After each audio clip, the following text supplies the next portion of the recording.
Let me touch on your MMA school real quick. You do run it with your wife, I believe.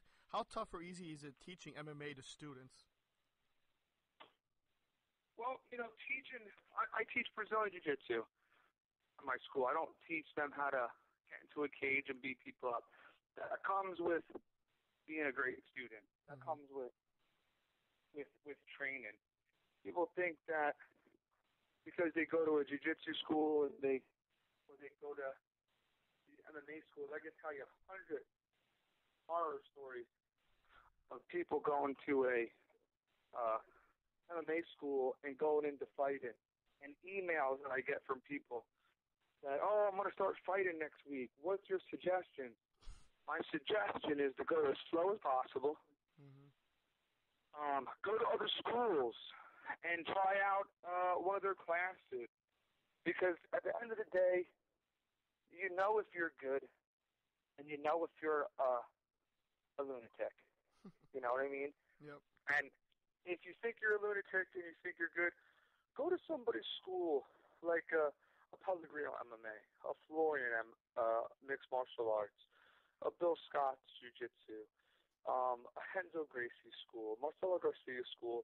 And if you're a stand-up guy, train at a stand-up school, and you're going to go do an MMA fight, go train at a jiu-jitsu school. See what happens when they take you down. Fighting, people want to make it to the UFC and they want to do all this stuff.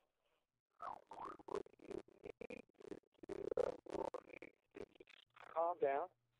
Things will happen if it's your time and your shot in life. Wait for it. Don't rush it. It's a beautiful thing once you get there.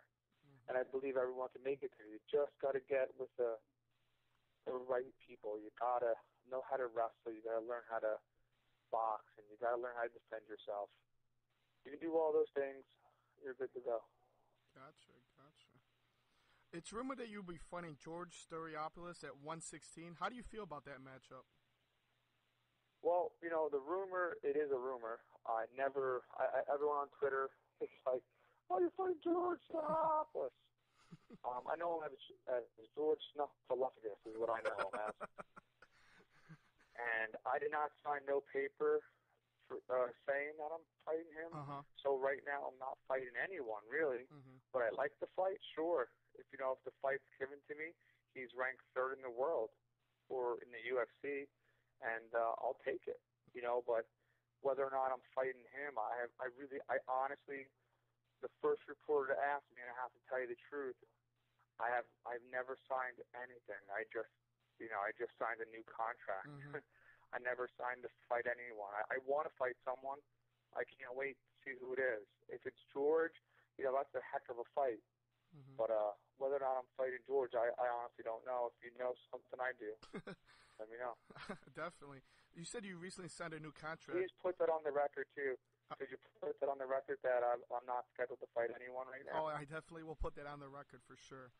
Because I don't need Joe Silva to see that I said I'm fighting him. No. I definitely got you loud and clear saying you're not fighting anyone yet. Yeah, no one on the contract. No phone calls saying I'm fighting George. Nothing. So now watch, like tomorrow, I'll get it. If I do get it, I'll call you though. I promise. All right, that's cool. Definitely, I'll take the heat. Tell Joe to call me then. Tell Joe to call me then. So, one last question for you, Kurt.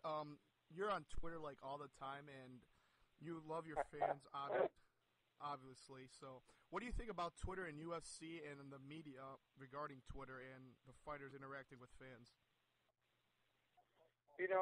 I just did that thing with the at UFC on Twitter about how fans are supposed to come up to a fighter. I saw that. I love Twitter. I almost want to get rid of my Facebook, so if everybody gets mad, Facebook is for my friends and family. And, if you guys need me, you can always write me a message, even if you're not my friend on there. But I'm accepting people here and there. It's my pictures of my daughter and stuff, and people get upset. I usually write people, I have pictures of my daughter in the bathtub on Facebook. You know what I mean? You're not for some guy I never met or shook his hand. And for the Twitter thing it's perfect. I write everyone back. The only thing I don't like is on Twitter is if you're not my fan and you're not a friend of mine, don't look at what I write. Don't tell me I'm a punk-ass pussy and you're going to get your ass kicked. Because all I'm going to do is just, I'm not going to say nothing back. I'm just going to block you to talk to me. And then you made me lose one Twitter bug, and now I got to get two more to replace you. Internet tough guys. Internet tough guys.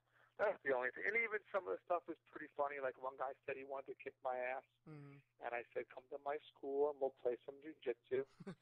And after it's over, then you can tell me that you're sorry. And he wrote back, that was so great that you wrote back to me. Because, you gotta take them for what they are. You don't know if they're serious. You don't know. I mean, obviously, if you're making fun of me and making fun of my wife or my family, I'm going to get rid of you. But you gotta... The only thing that drives me in life is criticism. And if you tell me I'm great, then I believe it and I don't train. You tell me I suck and, this guy has better hands than you. You know what, if people told me Fabrizio Comois was, this great fighter, you're not going to laugh and get it on the floor with him. And then there's people that are like, Fabrizio Comois stinks. He's not even a good fighter. The guy hasn't lost in 5 years. He went to a draw with Cal Uno, his first fight in the UFC. You know how hard that is to do? Pretty hard. Yeah, that guy's a good fighter. I didn't want to fight him. I told Joe, no, I'd rather fight Gleason DeBow because people know who he is. They know that he's tough. This guy's, I knew this guy was tough, but people didn't know. I don't want to fight people like that. I lose to him. I stink. I'm terrible. I'm like, man, you guys don't realize how good he was. Twitter is the great. I love Twitter. I wish I just had Twitter and just could tweet all. I tweet pretty much all day. I do photo shoots. I saw the new haircut. You saw the new haircut photo shoot. Yep, that's a good one. I didn't go to bed all night tonight. I was thinking about a game plan for my student that's fighting, so I had insomnia. Nice. So I didn't go to bed at all. Nice. And I tweeted, no sleep will be a fun day today. Just everything, the world is just such a fun, happy place. You can meet Twitter.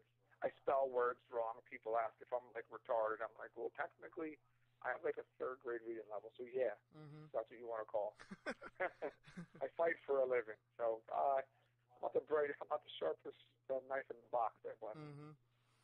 So, all right, Kurt. I appreciate the time. It was a great interview from you. You have anything else to say before we end the interview? Yeah, I just want to honestly thank the UFC for giving me every opportunity. If it wasn't for you, I wouldn't have a house. I wouldn't have the clothes on my back. Thank you, Dana White, Joe Silva, Zuffa, everyone, the Titas, all you guys. Thank you so much. All my training partners, Dean Albrecht, my super agent, my new cardio coach, Jonathan Chainberg, I love you, the greatest. My wife, you beautiful little thing, you, cooking all my food for me. And to all my Twitter bugs, it's at Kurt Pellegrino. Follow me there. My fight will be announced soon. Just can't tell you who.